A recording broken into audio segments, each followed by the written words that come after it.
এখন রাত বাজে 9:40, কাজ করে আসলাম আর এখন খাওয়ার কোনো কিছুই নাই। জার্মানিতে 300 পদের বেশি রুটি থাকলেও ওই রুটি খেয়ে একদিন 2 দিনের বেশি আমি থাকতে পারি না। আমাদের বাঙালি খাওয়া খেতেই হয়। তো সেই সুবাদে এখন মাংস রান্না হবে। মাংস হচ্ছে টার্কির মাংস বোনা হবে। এই যে পেঁয়াজ মরিচ বোনা করতেছি।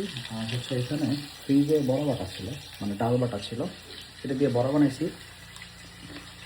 এটা হচ্ছে আজকে রাতের ডিনার, সাথে হচ্ছে ভোনা খিচুড়ি। তো চলুন শুরু করি। এদিকে মাংস মোটামুটি হয়ে আসতেছে আর অন্য চুলায় খিচুড়িটা ভোনা করতে বসায় দিচ্ছি। মোটামুটি ভোনা করা শেষ, এখন পানি দিয়ে দিব। খিচুড়িতে পানি দিয়ে দিলাম।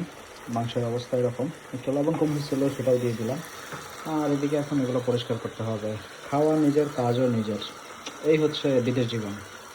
মাংস তো এই যে অবস্থা, আর খিচুড়িও মোটামুটি হয়ে গেছে। আর একটু 5-10 মিনিট চুলার উপর থাকলেই ঠিক হয়ে যাবে। ততক্ষণে আমি হাত মুখ ধুয়ে নেই আর দেখা হচ্ছে খাওয়ার সময়।